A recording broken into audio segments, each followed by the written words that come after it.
I'm sorry to do this. You ready? Let's go. All right. I guess I misunderstood when you said wear a suit. Yeah. Didn't mean that. Like what?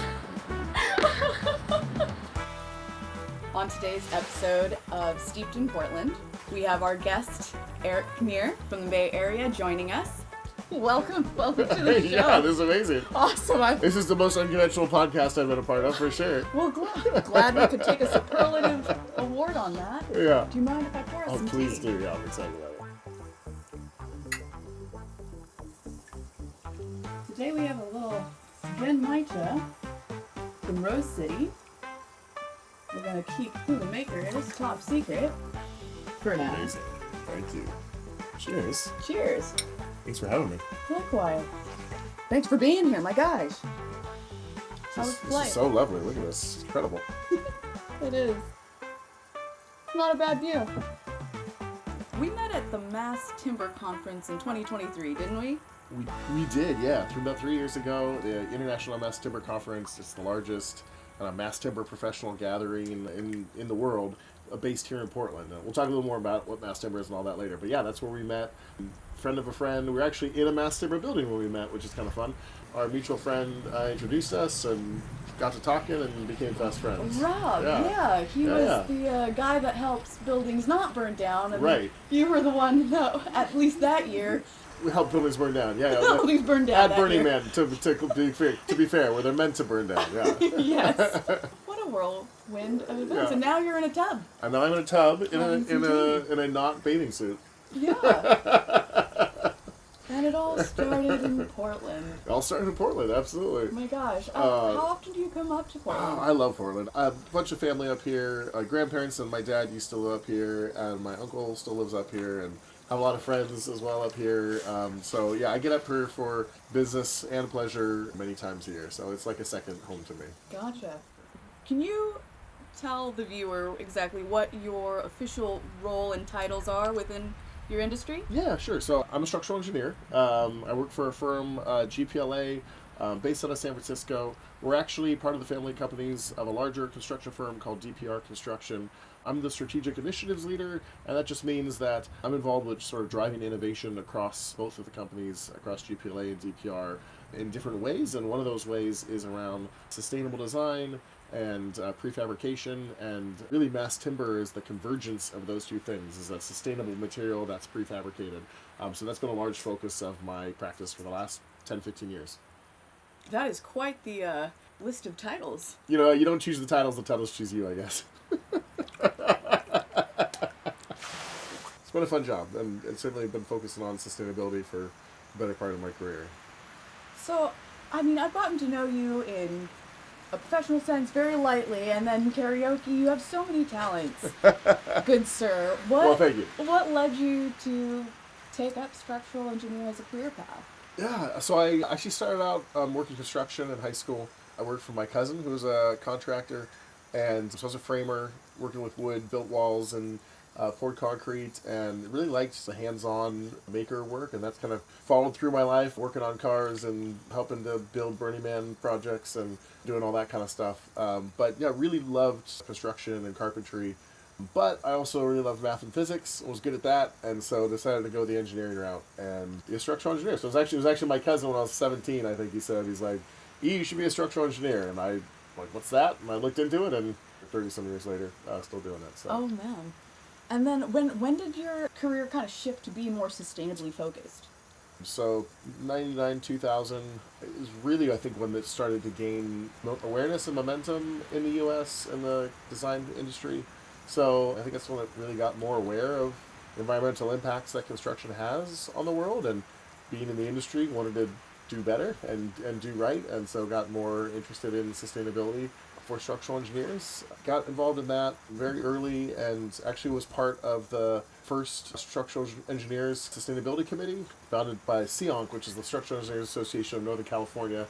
It's a big mouthful. Yeah, I was kind of one of those early founding members of that committee, later went on to chair it and found the statewide committee, and so just been very involved in sustainability and structural engineering for the last 20 plus years. So.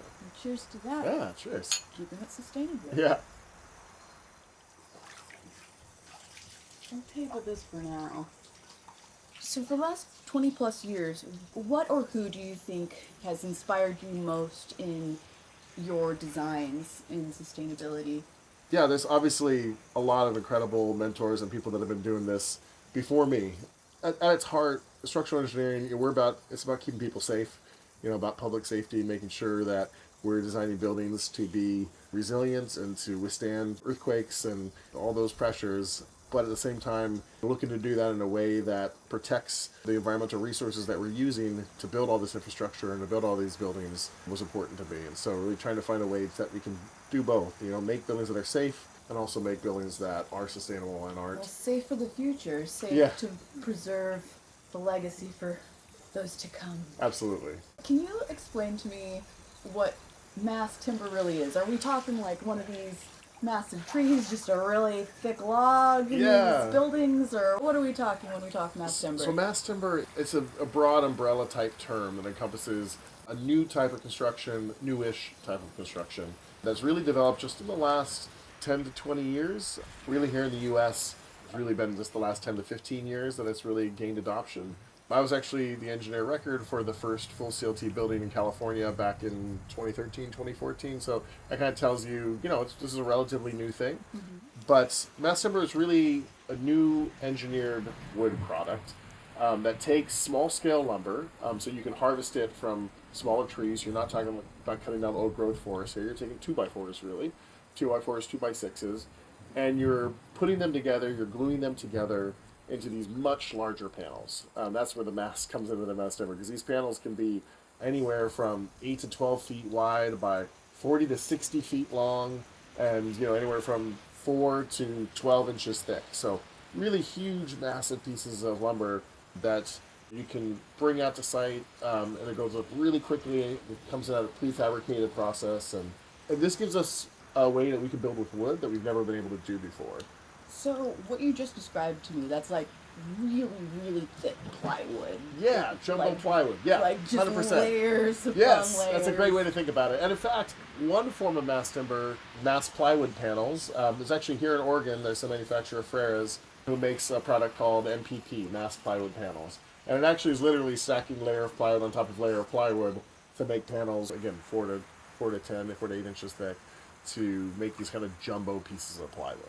What that does is it allows us to span further and make larger scale buildings out of wood that we couldn't do before, because in the past wood was relegated to really small light framed residential construction, small commercial construction, but we couldn't do these large commercial, large educational public civic government projects that we could out of concrete and steel. And the reason this is so important is because wood is the only renewable resource we build with. It's the only thing that we grow, can regrow, and wood absorbs carbon, right? All those trees are absorbing the carbon that we're putting out into the atmosphere.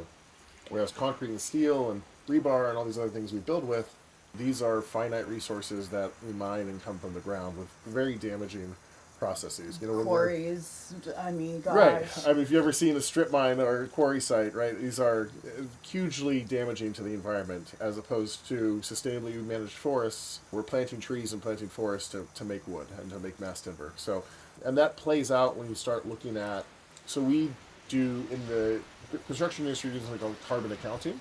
Okay, carbon accounting. Yeah, and so with carbon accounting, we're basically auditing what's all the carbon that we're putting out into the atmosphere to try to stem global warming.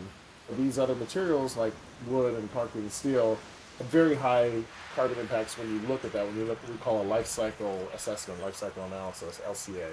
So you do that LCA, there's a lot of impacts that those other materials have. That is, wood really has a unique advantage with it being a biomaterial that absorbs carbon. So it's a much lower impact to the environment. So really the bottom line there is, if we can be building with wood, we really should be building with wood to offset our impacts to global warming potential. All right. Well, just to kind of back up a little bit, you said... we got deep there. Yeah. I'm still on the plywood. Yeah. Let's go back to jumbo plywood. Well, I'm curious, when you're layering wood like that, and you said it's coming from new growth, not old. Yeah, we're not absolutely. Yeah. chopping our own forest. Yeah, and it's really important to specify sustainably managed forests. So, and there are third-party organizations like the Forest Stewardship Council that audit and make sure that these forests, that we are protecting biodiversity, that we're not clear cutting and doing all things to sustainably manage these forests. Gotcha. But with mass timber, are we still using like adhesives, and don't those off-put gases as Yeah. well? Or So the structural adhesives that are used, and there are standards that govern, all of the chemical makeup of these. They don't have volatile organic compounds in the same way that some of the other adhesives used in like cabinetry and other things do. So from a wellness standpoint of occupants of the building, there isn't a major impact to wellness based on these structural adhesives. So that's all governed by something called PRG 320, which is a very technical thing. But there's a standardized document that says specifically what and how you can use to glue all these jumbled pieces of plywood together. gotcha. I guess that's may not be within your realm as far as like, are those adhesives renewable by chance? Yeah, I mean the adhesives are a chemical product, So you right? could just So make we're them not growing indefinitely. adhesives. Yeah, they're made in a lab. Fair enough. Fair enough. Thought I'd Yeah, ask. some white coats are making those. Yeah. Care if I refill? I would, yes, please, thank you. Okay. Cheers. Cheers. Thank you. Kind of going back to mass timber, Yeah. what is Portland's role, or how is Portland tied to the mass timber industry? Yeah, I mean, Portland has a huge role in mass timber. In fact, they've really been a leader in promoting this here in the U.S. Obviously, with the ties to forestry and forests here in the Pacific Northwest, Oregon supplies something like around 20% of the nation's softwood lumbers and plywood. But Oregon is the largest producer of timber in the U.S. The whole Pacific Northwest, with Portland sort of being the center of that, has really been one of the leading forces and leading voices in the nation. So a lot of the advances in mass timber have been centered here in Portland, both in terms of design thinking and innovation, but also in terms of construction. So I'm sure you've been in the new PDS expansion, the new mass timber For expansion. the airport. Yeah, one of the largest mass timber structures in the world of its kind. It's something like 400,000 square feet of mass timber roof. It's really beautiful, really brings that biophilic aesthetic. And biophilia is just when humans, we love to be in natural environments, like this one, surrounded by woods and trees. And that's really what mass timber construction brings. That one of the interesting things, if I can do a little sidebar here, Yeah. they've done research and shown that, again, because humans just do better in natural spaces, when you bring mass timber and biophilic design into schools, students learn better. Their learning outcomes increase. When you bring it into healthcare, their healthcare outcomes increase. Their healing increases. When you bring it into the office, productivity increases. There's fewer sick days. So we just do better in natural spaces. And so that's one of the other benefits around mass timber is that. And you feel that when you're in the airport, right? Like, Absolutely. yeah. I'm curious, with mass timber though, is it the one-stop shop for biophilic design, or are there other players that kind of fully encompass what biophilic design as far as the whole structure goes? Yeah, there's definitely other ways that you can introduce biophilic design into a building, into a space. Really, it's all about natural materials and organic materials. So whether that's wood, which is probably the most prominent and heavily used, but also rammed earth is another really cool alternative construction material that brings that kind of biophilic feel to the space. So really, it's just all about feeling like we're in a natural environment. I mean, it's going back to the comment about Portland, though, and some of these amazing mass timber, large wood structures are here. The airport's a great example of that. Where we met, actually, the district office buildings is another one. That's For where, homes? yeah, that's where we first met. Yeah, when I was Got it. with Holmes. And so that office space is a mass timber commercial office building, 90,000 square feet or so. But again, just a really warm, welcoming space. And How many there's stories? that's 6 stories. But then there's also a 12-story, the Julia House here in Portland. It's a 12-story multifamily residential mass timber. So, and there's more and more and more that are growing by the day and minute. But really, yeah, Portland has been a leader in the mass timber space for sure. How tall can you build a mass timber structure? That's a great question. I'd love to find out. There's plans for 40-story, 40-plus story mass timber high rises. Obviously, some hybrid structures where you are mixing timber with steel can get you taller, but we're certainly trying to push the envelope for how tall you can actually go. I believe the tallest mass timber building in the world right now is 18 stories. Yeah, we're constantly pushing that envelope. Gotcha. Is mass timber, in your opinion, the solution for climate change? I wish it was, but sadly it's not. you do what you can with the tools that you have. And so as a structural engineer, we're trying to find low carbon or zero carbon ways to build. In fact, we've signed on to what's called SE 2050. It's a pledge to make sure that we are creating zero carbon buildings, meaning the net result from what it costs to build the building versus when it gets to site and done is that you haven't emitted any more carbon into the atmosphere. And so timber is a quick way to get you there because of the low carbon way that it grows and its construction and build, and the fact that it actually acts as a carbon sink, a carbon battery, actually stores carbon sucked from the air and then locks it away in that building for its life.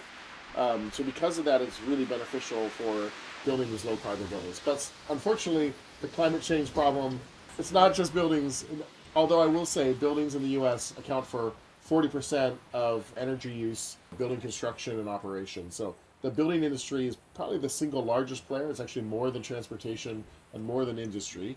And that's just for the U.S. or globally? That's just for the U.S., yeah.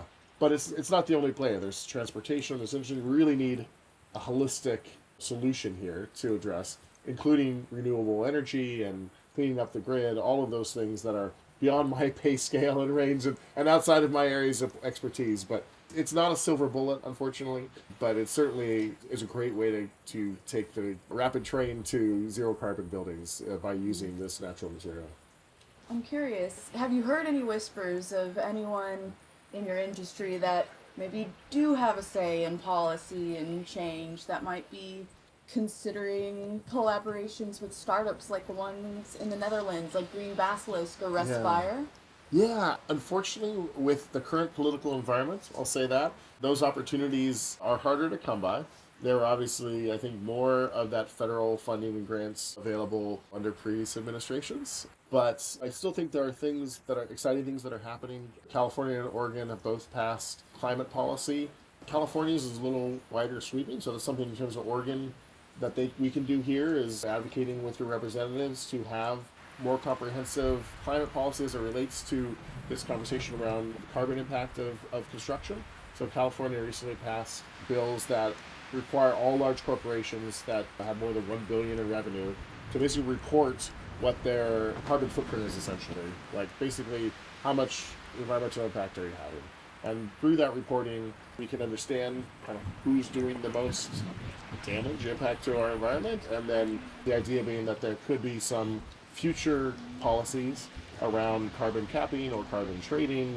We can't know what we're doing until we understand the data and where it's coming from. And so, what's happening in California? It's carbon accountability is what I'm hearing. Carbon accountability, that's exact 100% correct. Okay. And so Oregon has a similar law, but unfortunately for Oregon, it's only covering energy producers and infrastructure. It doesn't cover all corporations, all large corporations, the way that California's bill does. So okay, Oregon. There's still more work to be done. Time to pay attention across Oregon and the rest of the country. Actually, I don't want to throw Oregon on the bus because they're one of the few that have actually passed climate policy like this. So kudos to them for getting that passed. But Hey, obviously, more work to be done still. Yeah. It's a friendly competition, right? Yeah. The West Coast is leading, but Yeah. it's good to hear what other states are doing and keep our eye kind of on that, because really it is about tackling a multifaceted issue Absolutely. in a multifaceted, holistic way, as you put it. Yeah.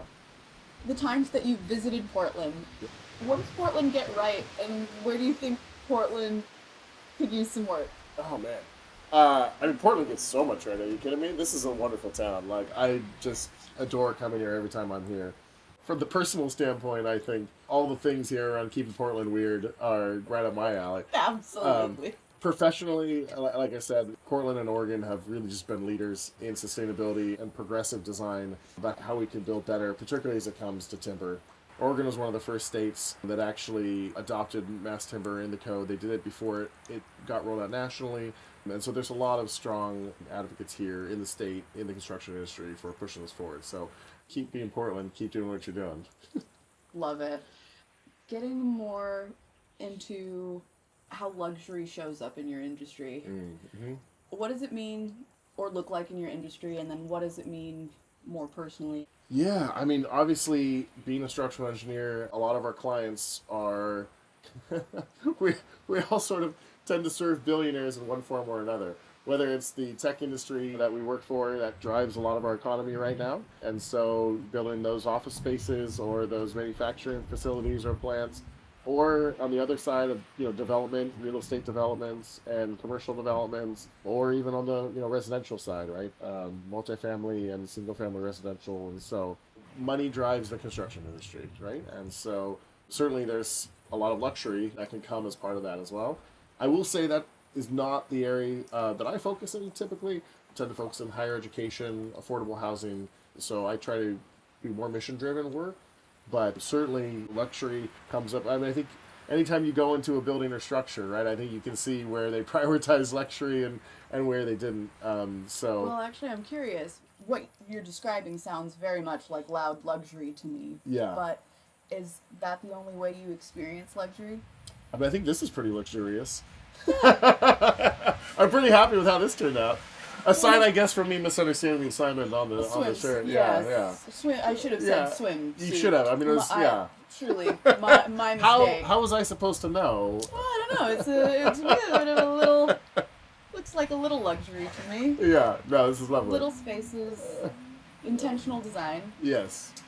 A bit mission driven. Yeah, absolutely. I mean, I think we do. This is actually one of the things that I do love about affordable housing. Is affordable housing actually is affordable? Not. I think a lot of people there's a misconception on affordable housing that we try to make it affordable by building it as cheaply as possible. The fact that it's really not the case. The affordable part comes from all of the sort of government grants and funding sources that are used to make the housing more affordable for people. But I think what's really great about most of people who practice in affordable housing is that we design these buildings exactly the same way that we design market rate housing. Okay, so you're not skimping on materials. We're not skimping on materials, we're not skimping on quality, we're not skimping on luxury, as you said, right? We're building these with the dignity of people that are going to be in them and enjoy them and call it their home. So making it more accessible. Absolutely, yeah. Right. And just sort of leveraging those government subsidies to then help make it affordable, yeah. Oh my, did you just say leveraging luxury? I did say leveraging luxury, yeah. Should we leverage some more luxury now? Sounds like my cue. Yeah. All right.